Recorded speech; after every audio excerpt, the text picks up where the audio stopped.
वो साक्षी जिसने तारों को बनते और ग्रहों को मरते देखा है,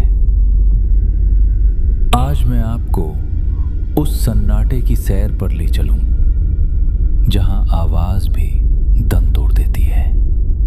अपनी आंखें बंद करो और कल्पना करो, तुम एक ऐसी दुनिया में जागते हो जहां सुबह का सूरज पीला नहीं बल्कि नीला है, जहां आसमान गहरा काला है और जमीन का हर जर्रा खून की तरह लाल। ये मंगल है, एक ऐसा रेगिस्तान जो हजारों किलोमीटर तक फैला है, जहां कोई चिड़िया नहीं चहचहाती, कोई पत्ता नहीं हिलता।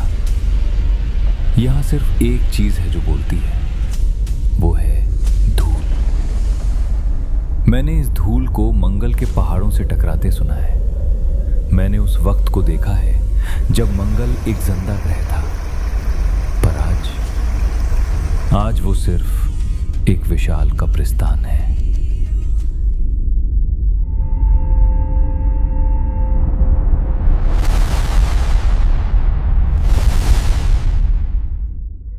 सैकड़ों साल पहले मैंने पृथ्वी को जलते देखा था।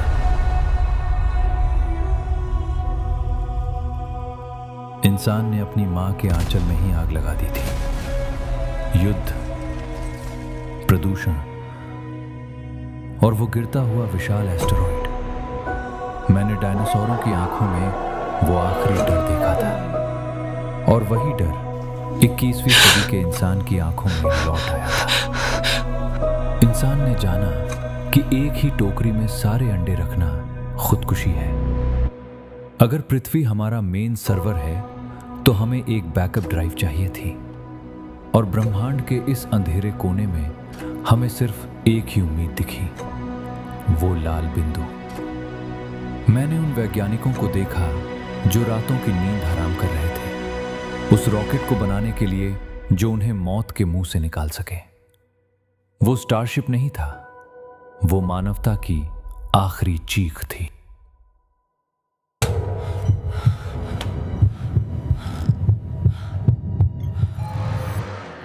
मैं उस धातु के डिब्बे के कोने में बैठा था। 210 दिन, 7 महीने, उस छोटे से बस जितने कमरे में 6 लोग बंद थे। बाहर क्या था? बाहर शून्य था। एक ऐसा अंधेरा जो आपकी रूह को भी काला कर दे। मैंने उन्हें अपनी परछाई से डरते देखा है। जीरो ग्रेविटी में उनके शरीर धीरे धीरे पिघल रहे थे। उनकी हड्डियां खोखली हो रही थी जैसे पुरानी लकड़ी। हर बार जब सूरज से कोई सौर तूफान उठता तो वो अदृश्य रेडिएशन उनके डीएनए के धागों को काट देता।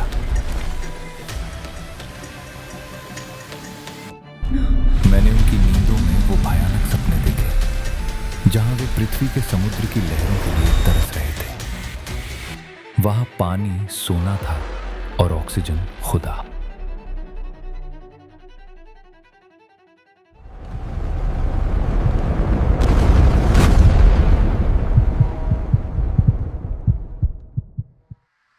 सात मिनट का वो आतंक।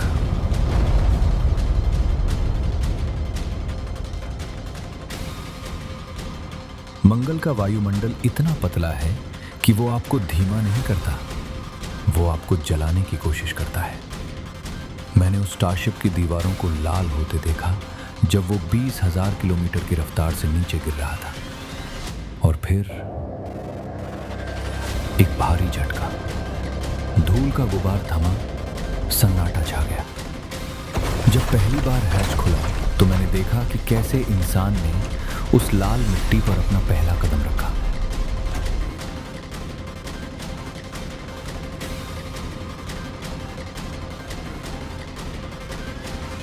वो पैर नहीं कांप रहा था, वो पैर एक इतिहास लिख रहा था। पर उस मिट्टी ने उनका स्वागत नहीं किया, उसने उन्हें चेतावनी दी।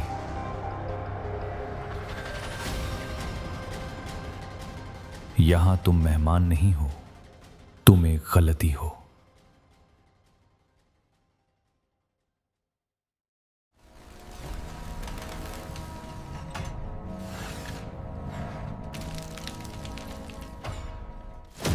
बाहर रहना मौत थी। सूरज की किरणें यहां विटामिन डी नहीं, कैंसर बांटती थी। तो हमने क्या किया?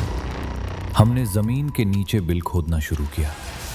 इंसान वापस अपनी गुफाओं में लौट गया।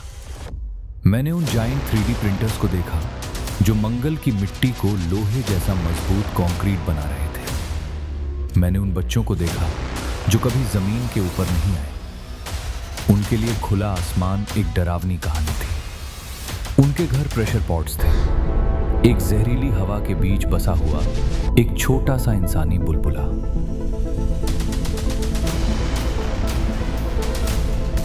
मैंने देखा कि कैसे इंसान ने मंगल की बर्फ को पिघलाकर अपनी प्यास बुझाई। हमने उस ग्रह का खून पिया ताकि हम जिंदा रह सकें।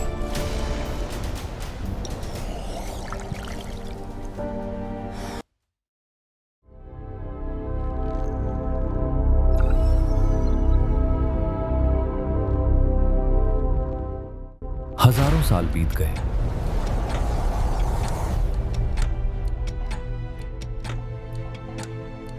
मैंने उन बच्चों को बड़ा होते देखा।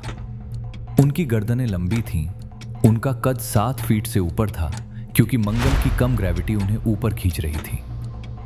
उनके चेहरे पीले और आंखें बड़ी थीं ताकि वे कम रोशनी में भी देख सकें।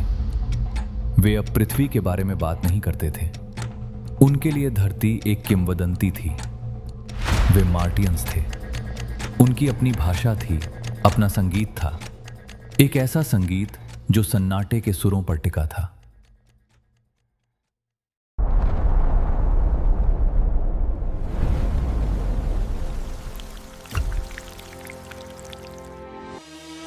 पर इंसान कब रुकता है?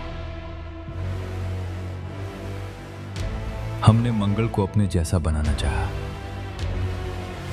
हमने उसके ध्रुवों पर परमाणु विस्फोट किए ताकि जमी हुई गैस बाहर आए। हमने अंतरिक्ष में विशाल शीशे लगाए ताकि सूरज की गर्मी को कैद किया जा सके।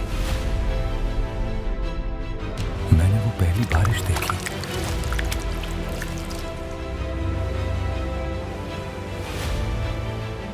मंगल पर पहली बार बिजली कड़की।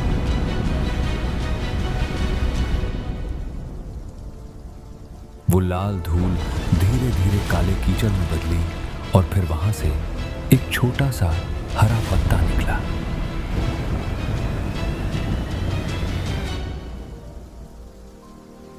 वो पत्ता करोड़ों डॉलर की मशीनों से ज्यादा कीमती था।